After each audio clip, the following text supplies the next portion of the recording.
고맙습니다. 인생을 살아가면서 때로는 짧은 거리, 때로는 먼 거리를 갑니다. 우리 인생은 짧은 거리가 아니라 먼 거리, 긴 거리를 가게 되죠. 그래서 그 긴 거리를 갈 때 동무가 있는 그 사람이 그 긴 거리를 지루하지 않게 갈 수 있다고 합니다. 오늘 우리 모두가 다 예수님과 길동무된 그러한 삶이 되어지기를 원합니다. 원어 해석은 27절로 29절. 이것이 나의 삶에게 몫을 비난에 이르고자 갈 뿐만 아니라 오히려 큰 여신 아데미의 신전도 아무것도 아니라 여기게 될 위험이 있고 아시아와 거주지 전체가 숭배하는 여신의 위엄을 끌어내려질 위험이 있다.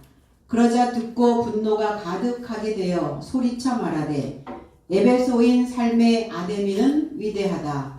그리고 성 전체가 혼란으로 가득 차게 되어 바울의 길동무 마게도냐인 가이오와 아리스타고를 사로잡아 일제히 연극장에 이르고자 달려들었다 그랬어요. 데메드리오 민중의 어머니, 그가 삶의 번영을 가져다주는 아데미 신을 만드는 조각하는 자였습니다. 바울의 복음으로 아시아 많은 무리들을 설득하고 바꿔놓고 있는데 너희들은 듣고 구경만 한다고 위기를 지금 조장하고 있는 것입니다. 이 영업만 그랬어요. 이 영업, 그들이 하고 있는 영업, 이 일이 천하여질 위험에 다가왔다. 계시록 22장 19절에 만일 누군가 이 예언의 증서의 말씀 삶으로부터 제거한다면 하나님은 생명나무로부터 그리고 거룩한 성에서 이 증서 안에 기록되어진 삶에서 그의 몫을 제거하실 것이다 그랬어요. 몫이 다 있죠. 우리가 살아가는 것은 내게 주어진 몫을 분배받으려고 사는 겁니다. 그리고 인생들은 열심히 자기의 분배를 늘려나가기 위하여 그 생활에 열심을 다하고 있습니다. 근데 그 몫이 뭐냐? 그들의 분깃, 그들의 몫이 뭐냐? 신으로부터 받는 복이죠. 신으로부터 받는 축복이죠. 근데 계시록에는 이 증서에 예언의 증서, 성경책이죠. 예언의 말씀을 너희들이 더하면 재앙을 제거할 것이고 그로 제거하면 몫을 제거한다. 말씀을 더하면 재앙이, 말씀을 제거하면 몫을 제거. 그러니까 더하지도 빼지도 말고 있는 그대로 하나님의 말씀 그대로를 가르치라는 겁니다. 우리에게 주시는 재앙이 뭘까? 우리는 재앙 그러면 뭔가 손실을 크게 보고 뭔가 힘들어지는 그러한 삶이 계속 다가오고 뭔가 이게 망가지는 이런 것들만 재앙이라고 생각합니다. 하나님이 주시는 이 재앙은 뭐냐면 음각을 내려치다 이런 의미를 가지고 있어요. 이 재앙이라고 하는 단어에 형체, 인쇄 자국을 때리다, 타격을 입히다, 평평하게 하다 이런 뜻이에요. 아니 평평하게 하고 넓게 만드는데 왜 이게 재앙일까? 왜 음각을 내리치는데 왜 때리는데 왜 이게 재앙일까? 음각이 뭡니까? 글씨를 이렇게 파는 거죠. 파서 글자를 만들고 그림을 만들고 문양을 만들어내는 것을 음각이라고 얘기합니다. 양각은 이렇게 위에 도드라지게 나오게 하는 것을 양각이라 하고 그 안에 파서 만들어내는 것을 음각이라고 합니다. 그럼 우리가 그동안 신앙생활을 하면서 하나님의 말씀이 내 안에 하나하나 음각으로 파여져 있을 겁니다. 인쇄되어져 있을 거예요. 거기에 자국이 남아 있을 겁니다. 그 자국을, 그 흔적을 다 없애버리시겠다는 거예요.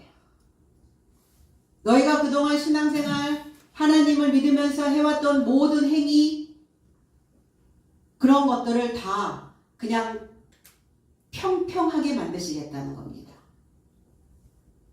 그러니까 한마디로 너는 아무것도 아니야 이거예요. 이게 우리에게 재앙입니다.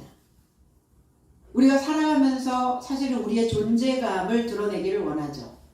그러면 그 존재감이 말살되어지고 존재감이 없어진다는 건 그 인생에게는 죽음과 같은 겁니다. 하나님이 기껏 믿었는데 넌 아무것도 아니야 이래버리면 네가 그동안 믿으면서 네 안에 파왔던 거 그거 다 그냥 메꿔져 버렸어. 흔적도 없어. 드러나지가 않아. 너희의 신앙이. 이거 재앙으로 만드신다는 거예요. 그동안 빚어졌던 너의 형체, 너의 모든 행위, 그런 것들이 다 없이 만들어지는 평면으로 만드는 것. 이것이 우리에게는 재앙이라고 말씀합니다. 우리에게 주시는 몫이 뭘까? 그리스도 예수시죠. 그러니까 그리스도 예수가 우리에게 몫이에요. 기름 부음을 받은 구원자. 기름 부음, 풍요로워졌죠. 기름졌죠. 부자가 되어졌죠. 그래서 기름진 그 인생이, 풍요로운 인생이 건져내게 하시는, 나의 사상의 바다에서, 그 죽은 바다에서 나를 건져내시는, 우리가 신앙생활의 분배는 바로 그리스도 예수십니다. 그들의 분기시, 그들에게 돌아오는 몫이 뭐였냐? 아데미를 믿으면서 받는, 아데미로부터 오는 분깃이었어요. 아데미의 형체를 만드는, 아데미의 그 글을 기록하는, 아데미의 것으로부터 나오는 풍요로움, 그 큰 어머니라고 하는 의미죠. 거기에서 양육되어지기를 원하는. 그럼 아데미의 사상이 그들에게는 몫이었어요. 그러니까 그 몫이 이제 보잘것없이 되어질 것이다. 그동안 내가 아데미를 믿었던 그 모든 신앙들이 많은 사람들로부터 악평을 받게 될 것이다. 쓸모없게 되어지는 것이다. 경멸하게 될 것이다. 야고보서 2장 9절에 너의 삶이 외모로 취한다면 율법에 의해 책망받는 범죄자같이 죄를 저지르는 것이다 그랬어요. 책망받게 되는 것, 보잘것없게 되는 것, 악평을 받는 것, 외모로 취한다면, 겉의 모습만 만들어 놓은다면, 중심에 하나님이 없다면 범죄자라는 거예요. 너희 안에 하나님의 형상, 하나님의 형체가 없다면, 하나님의 복음으로, 하나님의 말씀으로 그리스도 예수와 사귀고, 그리고 그리스도 예수를 사랑해서 그 뜻이, 그 마음이 더할 수 없이 높을 수 있는 그 높은 법을 완성할 수 있다면 너희들은 죄의 삶에서 의로운 삶으로 옮겨지게 될 것이다. 그리고 그 법으로 인하여 너희들의 삶이 쓸모 있게 만들어질 것이다. 그러니까 법이 없는 사람들은 아무 짝에도 쓸모 없다는 거예요. 내가 도덕적으로, 윤리적으로 이런 준법을 지키지 않는 그것도 범죄자이기도 하지만 하나님 입장에서는 하나님의 복음으로, 하나님의 말씀으로 자기의 내면을 가꾸고 다듬고 꾸미지 않는 것 자체가 외모만 취한다 이렇게 표현하고 계신다는 거예요. 너희의 내적인 부분들이, 내면이 만들어지지 않고 있다면 범죄자야 이렇게 말씀하는 거죠. 왜냐하면 겉은 번지르르 하죠, 사람들은. 그런데 속에서 나오는 것을 보면 그 사람의 상태가 보여지게 된다는 겁니다. 천하여지고 보잘것없어지고 책망받게 될 것이고 그리고 위기가 오게 될 것이다. 위험하다 그랬어요. 그들의 종교가 그들의 믿고 있는 신이 지금 위험에 처해져 있다. 위태롭다. 이렇게 표현합니다. 가장 위대한 큰 아데미, 큰 여신 아데미 그랬어요. 큰 여신. 가장 위대한 이런 뜻이에요. 사실 내가 믿고 있는 신은 가장 위대한 신이라고 생각하죠. 모든 사람들은. 타종교에 있는 신이든 아니면 기독교에 있는 하나님이든 우리는 하나님을 가장 위대한 신이라고 말하고 있습니다. 위대한 여신. 이 여신이라는 데아라는 단어는 데오스의 남성형입니다. 그러니까 아데미 하나님을 부르고 있었던 거예요. 아데미 하나님. 그런데 여성이에요. 삼위가 되어져 있으면 성부와 성자와 성령으로 남성과 여성과 중성이 하나로 되어져 있는 삼위일체이신 그리스도 예수 그리고 하나님이신 신이면 그 신이어야 삼위일체가 되어져 있는 신이어야 우리의 내면에 하나님의 밭을 그 밭에 하나님의 씨를 하나님의 혈통을 심어주실 수 있다는 겁니다. 그래 지금 이 아데미는 그냥 여성이거든요. 삼위일체가 아니에요. 그냥 여성이에요. 단독 여성. 그러니까 여성 하나님. 여성 하나님. 그럼 여성에 국한된 하나님은 씨를 줄 수 없다는 겁니다. 그 혈통을 보존할 수 없는 거예요. 그러니까 혈통이 보존될 수 없는 위기가 왔다라고 생각을 하니까 지금 이 아데미 하나님을 외쳤던 이 데메드리오와 거기에 있는 에베소에 있는 많은 사람들이 초긴장을 하고 있는 겁니다. 이어지지 않으니까. 대가 끊기게 생겼으니까. 수단과 방법을 가리지 않고 대를 이어야 된다라고 생각하고 있는 것입니다. 마가복음 14장 49절에 내가 나를 따라 성전 안에서 너의 삶을 가르쳤으나 나를 체포하여 하지 않았다. 이는 오히려 성경이 채워지게 하려 함이다. 주께서 이 나를 따라 가르치셨던 이 성전은 히에론이라고 하는 성전입니다. 지난주에는 아데미가 아데미의 전각 이렇게 나왔죠. 아데미의 전 그건 나오스, 형체를 만들어 놓은 보여지는 어떤 모양 그걸 라오스, 몸의 성전 그걸 라오스라고 했다면 오늘 이 아데미의 전각이 이렇게 표현하는데 이 전각이 히에론이라고 하는 성전이에요. 그러니까 그들은 자기들 스스로가 이 아데미로 인하여 거룩하여져 있다라고 생각하는 겁니다. 내가 하나님을 믿고 있으니까 말씀은 잘 몰라도 뜻은 몰라도 깨닫지 못하도 이해하지 못해도 나는 이미 거룩하여져 있어 라고 생각하는 거예요. 그게 아데미 신을 섬기고 있는 자들의 모습이라는 겁니다.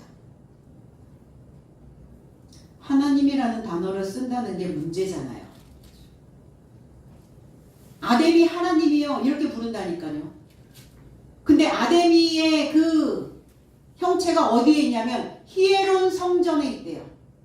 주님이 가르치셨던 곳입니다. 제자들을 가르치셨던 곳, 거룩하게 만드는 곳, 거룩한 삶이 종사하는 자들이 이 성전에서 나오는 것으로 먹었던 자. 그게 히에론이라고 하는 성전은 거룩한 일을 하는 제사장들이 들어가는 곳입니다. 깊은 곳이에요. 그러니까 아데미 하나님에게서 먹고 있는 제사장들이라는 거야, 이들이. 스스로 거룩하여져 있다라고 가르쳤습니다. 교회만 오면, 교회 다니기만 하면 구원 받았고, 죄인으로부터 벗어났고, 그리고 이미 거룩하여졌다라고, 씻을 것 없다라고 생각하는 거예요. 이게 아데미가 있는 히에론 성전입니다. 그 히에론 성전에 있는 아데미가 경홀이, 더 이상 아무것도 없는 미흡한 이런 인식이 되어질까 두려운 거죠. 마태복음 5장 13절에는 너의 삶은 땅의 소금이니 그런데 만일 소금이 미련해졌다면 무엇 안에서 짜게 하겠느냐. 아직 밖에 던져지지 않고 인간에 의해 밟혀지지 않았어도 아무 것에 이루고자 건강하지 못한다 그랬어요. 아직 더 이상 너희들이 미흡해서 밖에 던져지지 않았고 사람들에 의해 밟혀지지 않았어도, 그렇게까지 가지 않았어도 너희는 아무 것에 이루고자 건강할 수가 없다. 어떤 삶에서도, 어떤 것에서도, 어떤 상황이 와도 너희들은 건강한 삶을 유지할 수 없다. 이렇게 성경은 표현하고 있습니다. 더 이상 아무것도 없는, 이게 경홀이라고 하는 개역성경에 기록되어져 있는 해석이에요. 경홀하다는 게 뭡니까? 미흡하다는 거예요. 아직, 잠깐만, 아직 아니야. 아직 준비 안 됐어. 더 이상 쓸데없는 자라는 거예요. 지혜 있다고 주장은 하는데 미련해진 자입니다. 맛을 내지 못하는 거예요. 신앙인의 맛, 믿음의 맛. 우리가 하나님을 믿는, 그리스도 예수를 믿는 사람들로 그리스도 예수의 그 맛을 제대로 살려서 믿음 생활을 하지 못하는 자들이라는 겁니다. 사실은 그 맛을 살려내야 되거든요. 그러니까 미련해진 자의 모습은 짐승의 형상이에요. 짐승의 형체를 가지고 있다는 겁니다. 더 이상 아무것도 아닌 그 미흡한, 그렇게 역임이 될 것이다. 그렇게 많은 사람들이 목록을 작성해 놓을 것이다. 아데미 여신을 믿었던 그 많은 사람들, 그 신전에서 나오는 그 히에론이라고 하는 성전에서 나왔던, 그것을 먹고 사역을 했던 그 제사장들을 보면서 그 사람들에게 꼬리표를 달아놓을 것이다. 이름표를 붙일 것이다.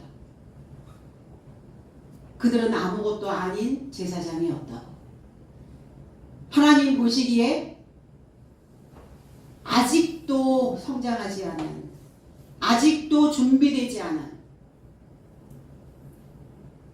자, 출발! 이러면 아직이요! 이런단 말이에요. 그래서 많은 사람들이 그렇게 목록을 작성해 놓고 우리를 그렇게 상징화할 것이다. 하나님을 믿는 우리가, 그리스도 예수를 믿는 우리를 많은 사람들이 교회에 쓸데없어, 교회 다니는 사람들도 여전히 부족해, 짐승 같아, 사람이 아니야, 입만 살았어. 만약에 이렇게 목록을 작성해 놓고 교회를 다닌다는 사람들을 전부 그렇게 상징화 시켜 놓으면 어떤 현상이 일어날까요? 우리도 역시 혈통이 이어지지 않습니다. 우리도 대가 끊길 수 있어요. 그러니까 지금 우리가 살아가고 있는 나의 모습이 이게 혈통을 이을 것이냐 아니면 혈통을 끊을 것이냐에 대한 중요한 시점에 와 있다는 겁니다. 저와 여러분들이. 근데 아직입니까? 준비되셨나요? 네. 그들이 아시아와 그 천하가, 거주지 전체가 아시아와 거주지 전체가 그 위하는, 숭배하는 그 위험이 떨어질까, 그 생각들을 하는 거죠. 위한다. 내가 그 사람을 위해, 이런 거죠. 위한다는 건 뭐냐? 존중한다는 거죠. 그 사람을 위해서, 그러잖아요. 우리가 하나님을 위해서, 하나님을 위한다는 것은 예배한다는 거예요. 그들도 그 신 전체를 위했어요. 아데미를 위하고 있습니다. 숭배하고 있었어요. 믿고 있었습니다. 아데미를 위해 예배하고 있었다는 겁니다. 로마서 1장 25절에 어떤 삶은 하나님의 진리를 거짓으로 변경하였고 창조주 곁에서 창조물에게 숭배하고 섬겼느니라. 창조주는 내세 삶에 이루고자 찬송받는 분이시다. 아멘. 그랬어요. 사도 바울이 복음을 증거하러 다니는 곳곳마다, 에베소가 어딥니까? 교회잖아요. 그 교회에 갔을 때 거기에 히에론 성전, 그들의 몸된, 그들의 모양, 그들의 형체, 그들은 다 이렇게 짐승화되어져 있었고 하나님이 만들어 놓으신 그 창조물이 아닌, 그리스도 예수가 아닌 그들이 만들어 놓은 그 생각에 숭배를 하고 있더라. 그래서 그리스도 예수와 하나님과 하나 되라고 말씀하는 거예요. 하나다, 하나. 가르침도 하나요. 주도 하나요. 하나님의 말씀도 하나요. 우리의 마음도 하나요. 그리스도이신 남편과 신부인 우리가 하나여야 된다는 겁니다. 하나로 되어 있어야, 하나로 묶여야 용도 변경이 안 되죠. 근데 이 종교는 지금 아데미 신을 믿고 있는 이들은 하나님을 용도 변경해버린 거예요. 왜? 하나님의 말씀과 이 성경과 무관하게 믿고 있기 때문에 그래요. 교회에 오셔서 이 말씀을, 설교, 이 말씀을 가르침을 받는다는 것은, 또 제사장이 이 말씀을 가르친다는 것은 내가 성경책을 읽으면 다 알 것 같은 내용을 가르치는 게 아닙니다. 한 번도 들어보지 못했고 내가 알고 있는 것과 뭔가 다르고 내가 그동안 알고 왔었던 내용하고 뭔가 좀 상반된, 내가 이해할 수 없었던 그런 내용들을 이해시키고 깨달을 수 있도록 그걸 가르치는 곳이에요. 맨날 들었던 얘기, 좋은 얘기, 마음에 뭐 감동을 주는 이야기, 아니면 문자 그대로를 스토리텔링을 해주는, 한글 읽을 수 있는데 설교 시간 이래놓고 목사님이 어떤 설교를 하냐면 스토리를 계속 얘기를 해주는 거예요. 문자 스토리. 그 내용이 무엇인지, 거기에 담겨져 있는 의미는 어떤 것인지, 하나님은 어떤 의도로 이 말씀을 기록하셨는지에 대하여, 그리고 이 말씀이 우리의 생활과 어떻게 밀착되어져서 갈 것인가를, 어떻게 우리의 생각과 하나님의 생각을 통일시켜 하나 되어 갈 것인가를 알려주지 않는다면 그거는 말씀을 가르치는 게 아니라는 겁니다.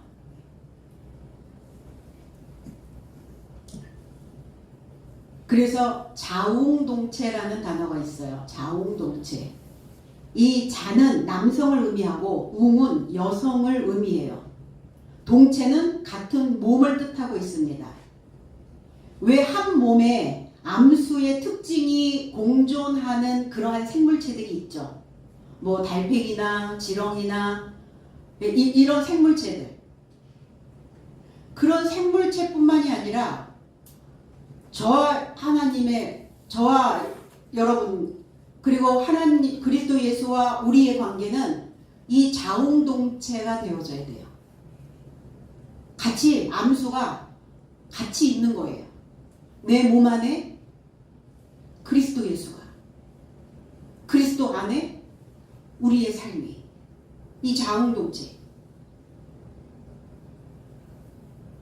그래서 자동적으로 수정을 해서 자동적으로 생식을 하죠.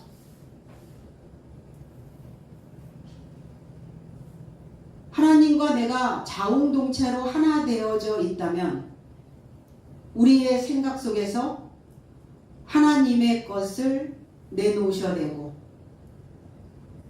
하나님의 혈통을 이을 수 있는 그 씨를 만들어 내셔야 하고, 그러니까 하나 되어지지 못하니까 이런 상황들이 벌어지는 거예요. 누가 와서 복음을 뒤흔든다고 하여 바울 사도가 두려웠을까요? 위험하다고 했을까요? 낮아지게 할까봐, 아래로 떨어질까봐, 끌어내려질까봐 그 굉장한 힘, 훌륭한 힘을 가지고 있는 웅장한 아데미 신을, 아니 웅장하고 위대한 신인데 바울 사도의 그 메시지 하나로 그냥 끌어내려진단 말입니까? 그 위대한 신이, 위대하고 강한 신이? 그럴 리가요. 그들은 알고 있는 거예요. 그래서 툭 건드리기만 하면, 이렇게 해서 톡 건드리면 속이 텅 비어 있으니까 와장창 무너지는 거예요.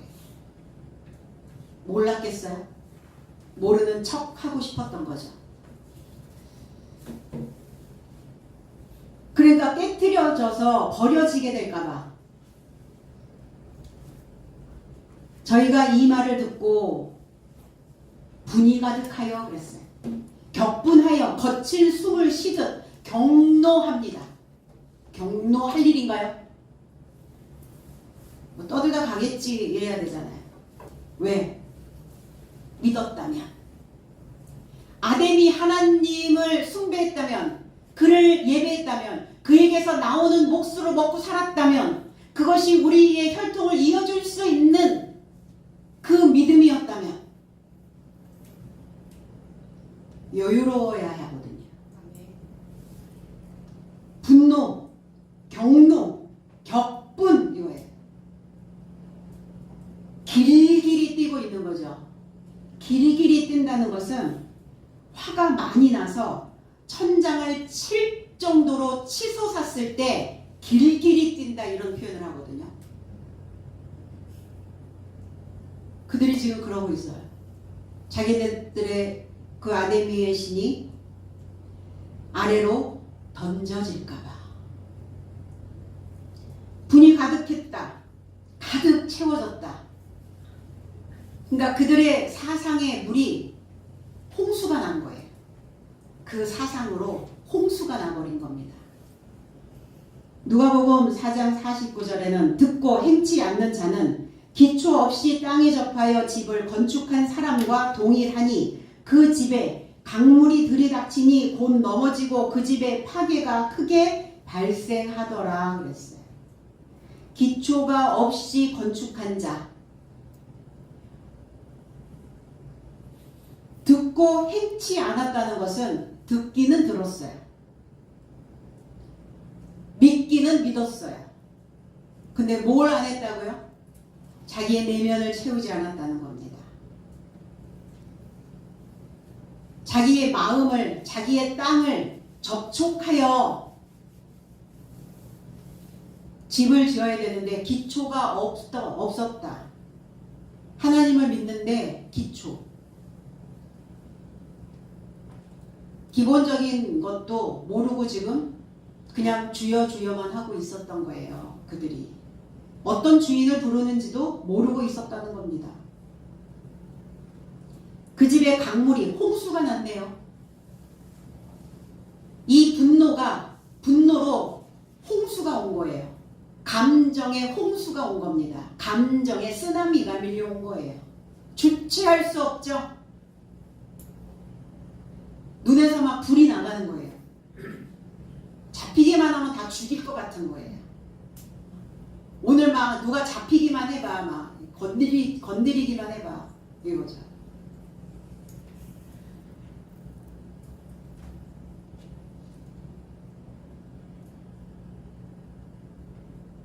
바탕을 채우지 않는 자의 채웁니다. 생존의 위협이 느껴진 거예요. 그들의 거친 물이 들이닥친 겁니다. 그러니까 그들은 왜 우리가 어떠한 것에 대하여 인정받지 못했을 때 내가 인정하고 있는 어떤 대상이 추락을 할 때 어떤 현상들이 일어나는가? 소리 지르는 거예요. 복귀하라. 복귀시켜라. 다시 되돌려라. 지금 그러고 있거든요. 크다 그랬어요. 크다. 에베소 사람의 아데미여 이러고 외치는 거예요. 기죽기 싫으니까. 기죽으면 안 되니까. 그러니까 막 선동을 하는 거예요. 그를 다시 추켜 세우자. 그를 다시 세워야 된다. 이대로 끌어내려지게 만들 수는 없다. 그리고 막 격분하여 소리를 지르기 시작하는 겁니다. 크다. 거대하다. 광대하다. 이런 뜻이에요. 그래서 우리는 메가톤급 그러죠. 메가톤. 거대한 수준, 거대한 등급. 그러니까 그들의 외모가 보여지는 것이 뭐는 없고 실속은 하나도 없고 실속은 그들이 왜 까마귀처럼 외쳤겠어요? 왜 까마귀처럼 소리 질렀겠어요? 두려웠거든요. 왜 두려웠죠? 흉년이 올 것 같으니까. 그들은 그동안 풍작의 여신에게서 풍요로운 삶을 그 신을 팔아서 종교를 팔아서 그들의 부를 축적해 왔다는 겁니다. 그것이 그들의 신앙이 그들의 믿음이 그들의 종교가 해체될 위기가 왔거든요. 거대한 우리나라에도 있습니다. 거대한 하나님의 이름을 부르면서 아데미 하나님을 섬기는 너무나 많은 기독교라고 이야기하면서 그들 속에는 참 하나님이 계시지 않는 그들의 아방국을 만들고 그들의 궁을 지어서 그들의 왕국을 만들어 놓는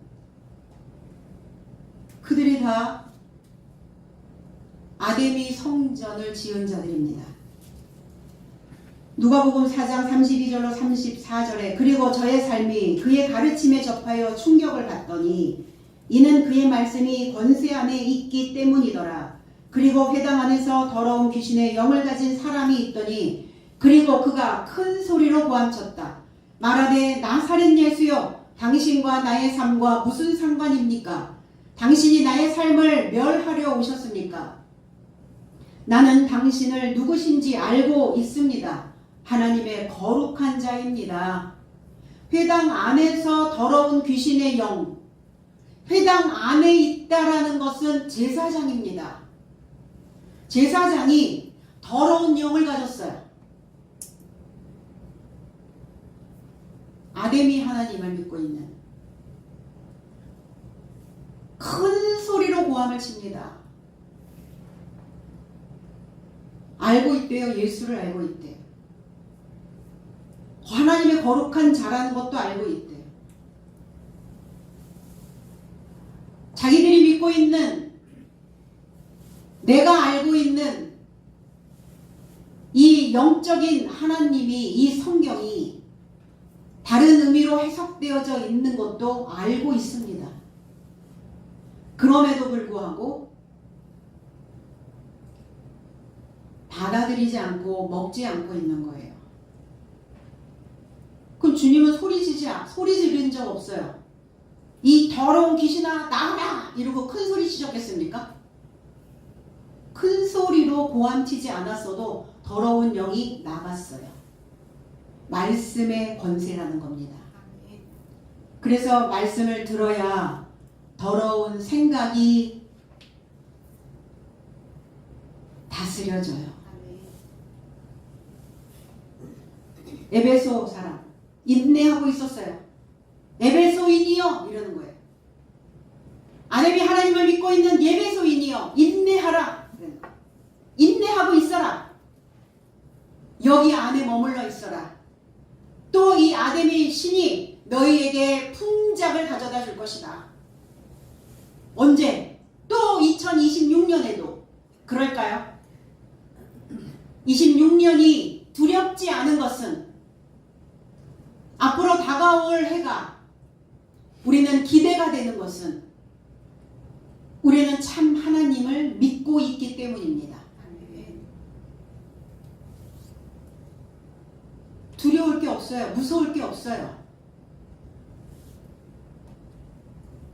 흉년이 오면 흉년이 오는 대로, 풍년이면 풍년이 오는 대로, 풍년일 때는 비축해 두면 되시고 말씀을 저장, 내 마음에 흉년이 오면 비축해 놓은 그 양식 갖다가 쓰시면 되고, 근데 양식을 제대로 저장하게 만드셨어야죠.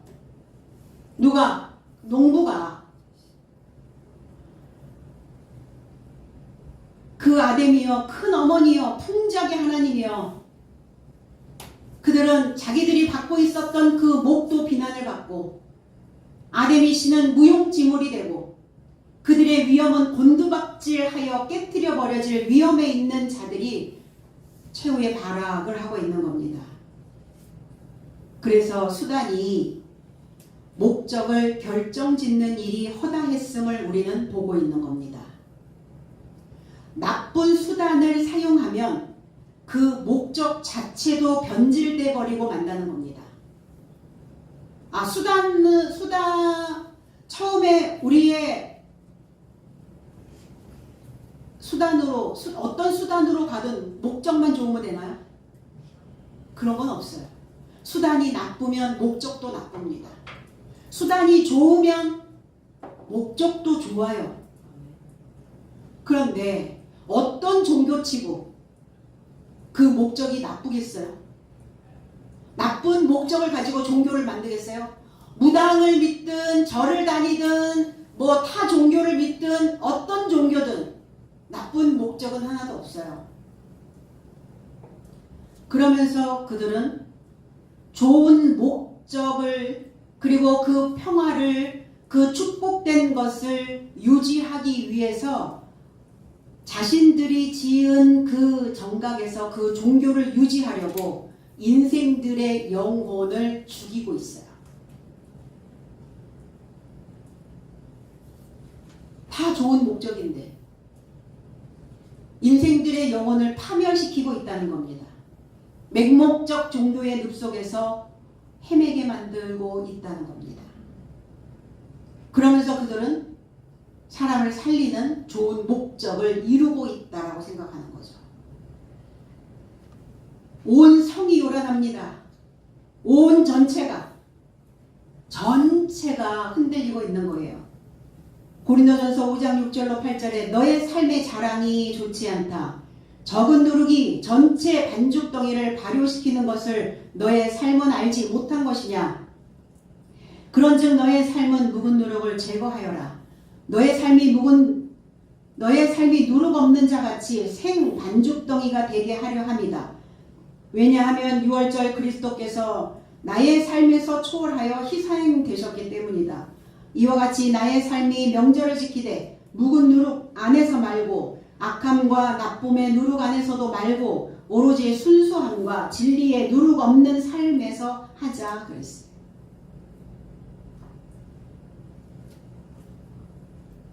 성 전체,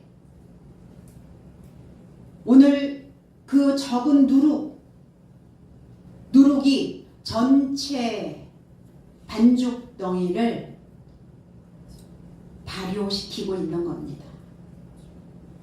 바울 사도의 그 적은 누룩이, 입에서 나오는 그 누룩이 그들에게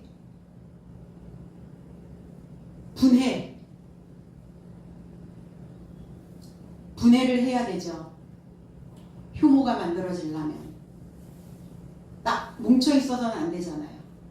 그러니까 그들에게 분열을 일으키고 있는 겁니다. 효모 역할을, 누룩 역할을 바울 사도가 하고 계시는 거예요. 근데 이 누룩이 위선자의 누룩도 있습니다. 바리새인과 헤롯의 누룩을 주의하라 그랬거든요. 그들의 교훈은 모두 위선이고 가짜입니다. 발효된 음식이 뭐예요? 우린 김치를 먹죠. 우린 술을 먹죠. 포도주, 술떡을 먹죠. 술빵도 먹었죠. 엄마가 어렸을 때 술빵 만들어주고 제사상에 올리는 술떡 상하지 않는답니다. 그게 뭐냐? 누룩이 뭐냐? 교훈입니다. 근데 참된 교훈이냐? 아니면 위선된 교훈이냐예요. 가짜 누룩도 있다는 겁니다. 가짜 누룩. 발효가 안 되겠죠. 분열이 안 일어나겠죠. 그냥 그래서 옴팍 썩어버리는 거예요. 이게 분해가 안 되면. 왜 이렇게 가짜 교훈이 많죠? 왜 이렇게 가짜 교훈이 빠르게 퍼지고 왜 이렇게 계속 생겨날까요? 가짜가 만들어지는 이유가 있죠. 왜? 진짜가 명품이 있기 때문에. 왜 기독교에는 왜 이렇게 가짜가 많을까? 왜 가짜 교훈이 많을까? 왜 이렇게 가짜 신을 많이 섬길까? 명품만이 짝퉁을 만들어냅니다. 시장에 널려있는 싸구려 물건들은 짝퉁 만들어내지 않아요. 성경이 명품이기 때문에, 하나님이 명품이시기 때문에, 이 말씀이 명품이기 때문에 여기에서 계속 가짜가 만들어지는 거예요. 사람들에게 그냥 즐겁게, 귀를 즐겁게, 혀에 달달하게.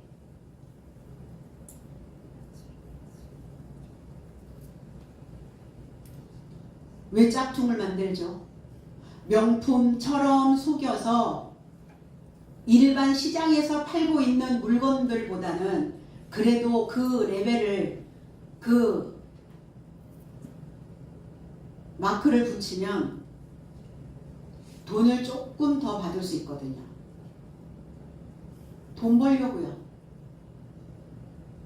진짜 성경을 가지고 돈 벌려고 여기에서 계속 뭔가 그들의 것으로 만들어내는 겁니다. 쉽게 돈 벌고 싶어서, 편하게 얻고 싶어서, 훈련 없이 힘들이지 않고, 훈련도 안 하고 힘들지도 않고 쉽게 하나님을 벌려고, 쉽게 돈 벌려고, 쉽게 하나님을 벌어들이려고 가짜 교훈을 만드는 거예요. 묵은 것이죠. 낡은 겁니다. 진부한 생각이에요. 시대에 뒤져있는 구닥다리, 시대에 뒤떨어져서 새로운 것이 없는, 그래서 익숙해서 더 이상 흥미를 줄 수 없는 이 진부한 생각이라고 하는, 진부하다라는 것은 늘어놓을 진에다가 썩을 붙자예요. 장황하게 늘어놓기는 많이 늘어나요. 좋은 말만. 근데 그건 우리 안에 들어오면 발효가 되는 게 아니라, 술이 되어지는 게 아니라, 참된 술이 되는 게 아니라 썩어버리게 만들어요. 영혼을 파멸로 이끌어 갑니다. 그 어떻게든지 장사해서 돈 벌려고, 교회에서 돈 벌려고 그 제사장들이 혈안이 되어 있는 겁니다.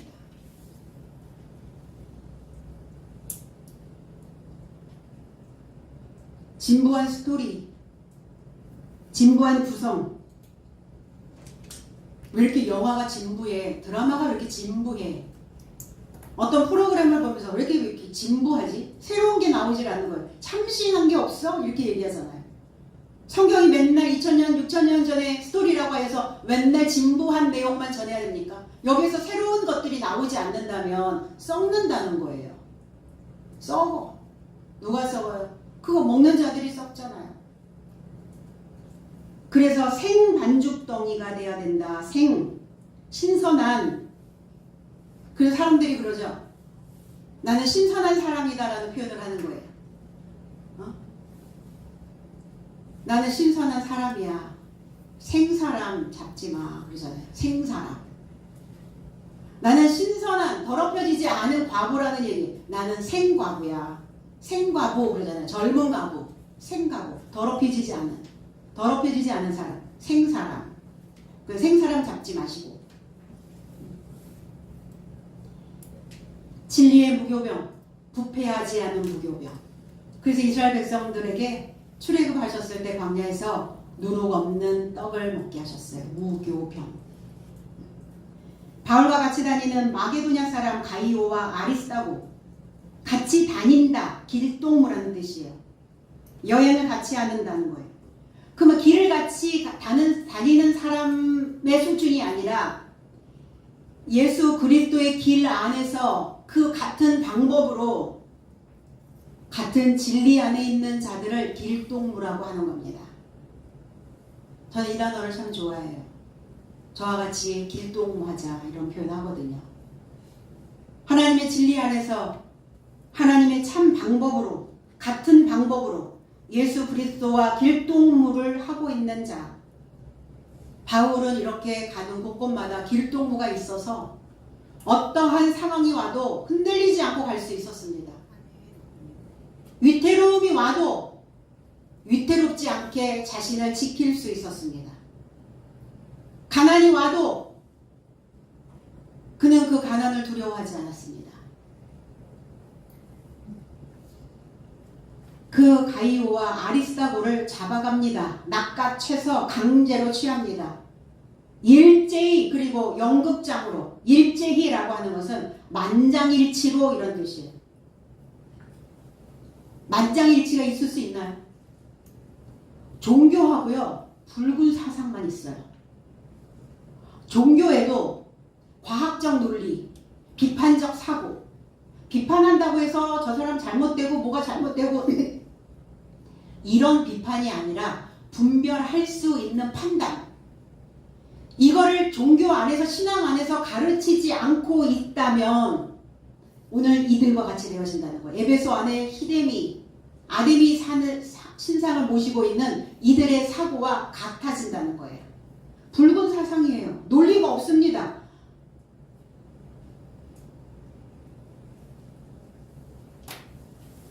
그래서 그들을 연극장으로 끌고 갑니다. 연극장은 관람실이에요. 일반 사람들도 와서 우리는 극장 가듯이 극장 관람하고 구경하고 이 볼거리를 제공해주는 곳을 연극장이라고 얘기했어요. 데아트로온이라는 단어예요. 고린도전서 4장 9절에 왜냐하면 하나님께서는 사도된 나의 삶을 사형수 삶 같은 최후 삶을 보여주셨다고 생각한다. 이는 나의 삶이 세상과 사자삼과 사람에게 구경거리가 되었기 때문이다. 사울에서 바울로 하나님께서 바울은 그렇게 얘기합니다. 나는 사형수와 같은 마음으로 산다. 그럼 오늘 죽을지 내일 죽을지 모르죠. 언제 죽을지 모른다. 사형수와 같은 이 삶을, 최후 삶을 나에게 보여주셨다고 나는 생각한다. 그러니까 죽기를 각오한 거예요. 죽음을 각오하는 겁니다. 죽음을 불사하는 거예요. 왜 그랬느냐? 구경거리가 되게 하시려고, 볼거리가 되게 하시려고. 이 사형수의 삶이, 사형을 집행받을 수밖에 없었던 바울이, 그 삶이 하나님의 복음을 받아들이고 그 복음을 통해서 어떻게 그 인생이 최후까지 변모하여 가는지를 세상과 소식을 전하는 자들과 사람들에게 볼거리가 되게 하셨다. 내가 볼거리다. 믿음 안에 있는 내 삶이 많은 사람들에게 구경거리다.